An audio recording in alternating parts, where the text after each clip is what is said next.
You gon' back it up and pocket like a Chevrolet Impala. Can you make your elbows touch your knee? One more time. Because what threw me off was like, I guess with all the layering or all the sound, it's like my vocals sound a little different than they do right now. You know what I mean? I never let nobody tell me what I could and couldn't do, especially because, especially if I see your campaign and it kind of feels like you're doing a little less or you ain't got it going on as much as me. It's like, I can't rest my fate in how you feel about it, you know what I'm saying? And that's really what drove me to keep creating, to keep putting it out there, keep advertising. Because it's like, I'll never get no likes on Facebook or Instagram, but then people come up in real life like, yeah, man, your marketing is so good. You heard the album? No. Like, well, the marketing sucks, doesn't it? I go by a lot of names. Some people call me the Mizza. Some people call me Matt Sexwave. Some people call me Might As Well. That was 10 years ago. Some people call me the Mogul. But my name is Matthew Williams. My profession, I'm a Renaissance man.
So when we talk about the inception of Sexwave, it goes back. We can really take it back to, I guess, 808s and Heartbreak, Kanye West.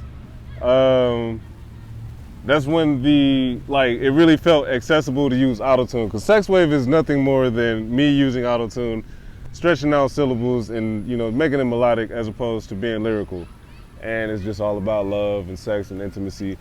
And just at the point where I started doing it in 2016, I was living in Columbus, my little taste of independence, and I was kind of already messing with this app for vocoder and autotune and stuff like that. I liked it. Over the summer of 2015, coming back from California, shout out Advance. I don't know, we'll keep that. We had did a session. We had made a song with autotune. This is around the time Hobson did a song. It was like mumble rap. He was making fun of mumble rap, but like it was his hottest song, but you couldn't understand what he was saying. So we made a song like that song, and I liked my vocals with it. So I was like, I can actually put words in here. I can actually make vibes. And for the first time, and at that time, it had probably been 14 years since I started making music. It was like, yo, I really feel like I'm making songs. So. Like the influence, we can give it to Prince, we can give it to Jodeci, songwriting, like I grew up on Metallica, stuff like that. Like I just wanted to expand what I was talking about, how I was approaching it, and all around just trying to make myself more appealing to the people I was trying to appeal to. It was the first time when I was doing Sexwave I could get on stage and remember my lyrics. So, it was just, to me, it was just the move, it was the vibe. I went on to make like 15 projects, a short movie, a video game with Sexwave. Oh, boy, fuck you. It's like that, You ain't doing shit. It's like that, though, because, we supposed to be the protectors, you know what I'm saying? We supposed to be the, whatever. So it's like, we gotta hold it to a higher elevation, you know what I'm saying? So around 2014 and 2015, I was attending Job Corps, which is a program for at-risk youth. Basically, people age 16 through 24, they give them the opportunity to learn a trade and then go get a job in real life. And I found myself in a very bad position where I needed a place to really just be and the education and the trade that was really extra at that time for me. But I went to train to go be a chef, and that took me to San Francisco, California, Treasure Island. And I spent a lot of time out there. Came back to Ohio summer 2015. By Christmas 2015, I moved to Columbus, Ohio for basically until from Christmas 2015 up until like September 2016. So that time period, it was just the freedom to clear my head, to not have any influences on the sound I was making. Really the only person that I had to reference the music off of was a friend that lived in the city and my roommate. And it was like, they liked it, so it was just like, man, this might be some heat. So when I first started doing the Sexwave, there was an album to come out, and it came out eventually. It's called Sexified. And at the same time as recording the Sexified album, I was also recording the first 2 sex tapes of my discography, and also the Triller mixtape from the discography. And I dropped like 4 or 5 projects that first year of Sexwave. The reception, it was only Facebook really. So it's like, people that heard the SoundCloud, looked at it like, oh, he's doing something different, and there was no permission about it. It wasn't like I announced that I was really doing it, I just did it, and if they felt a way about it, they felt that way. So through that year in Columbus, I formed Sesh Gang, King Joff, TK Titan, Sonny Dutch, Mr. Ripley, Band God, Truth Be to God, Lex Marie. We just had the extended squad. We was Wu-Tanging it. And just that year, the camaraderie, they was always at our spot recording, making music, just being creative and staying out of trouble. And to me, that's really what it was all about, was just community and just people being on the same page. That was beautiful.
When it comes to like the performance aspect, I was never really that good at it in the beginning, especially when I was rapping, because my whole thing was being lyrical. I could never remember the lyrics, so sometimes I'm just freestyling on stage.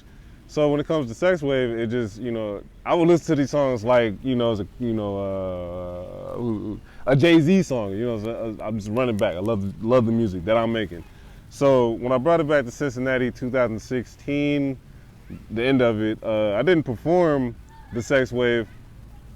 Well, actually, I did perform it live once that year. It was a personal Halloween party for my friends, and we did it on Facebook Live, and it just gave people the perspective of like, hey, we do this now, and it's different.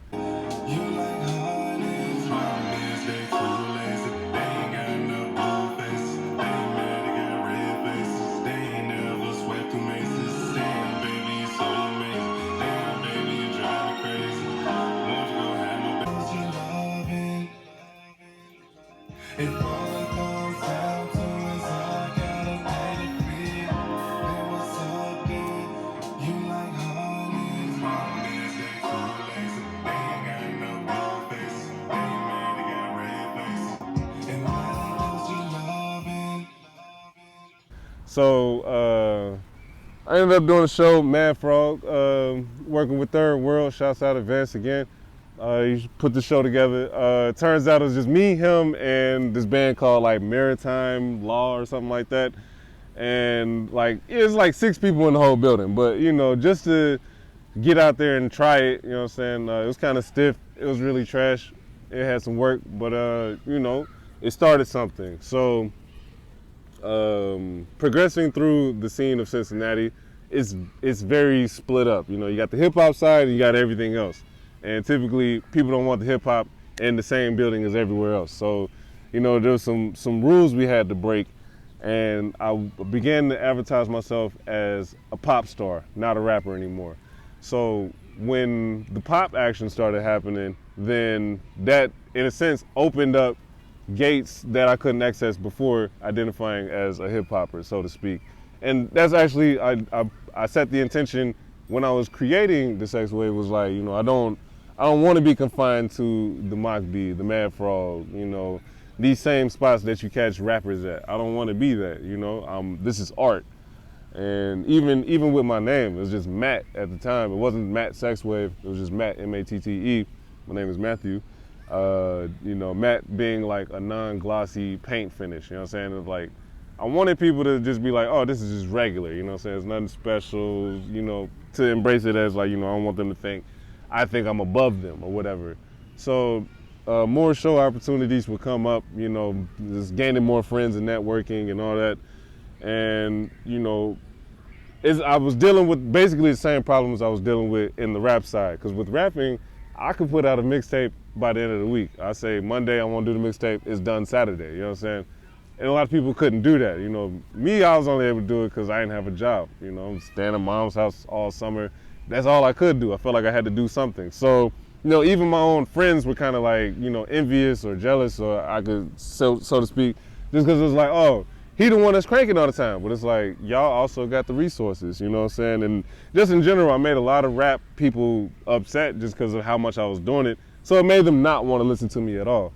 And when I switched to the Sexwave, then I started invading the territory of the bands, of the DJs, of the indie, you know. So it's like they see I got 4 or 5 albums in a year, and they ain't dropped one album yet, you know what I'm saying? It's like, oh, he's gonna take away the shine that we've been building for 10 years or whatever, you know what I'm saying? I could be wrong, because I don't know music theory, but I mean, you got to hear it though. So, yeah, like, like, I mean, we gonna make countless hits. You know what I'm saying? we can try it. Yeah, let's see how it sounds back in the headphones. Let me run it back real quick. So like, if I throw a couple dollars, Like, you gon' bag it up and. While we're sitting here chilling for a second, I'm gonna turn it down though.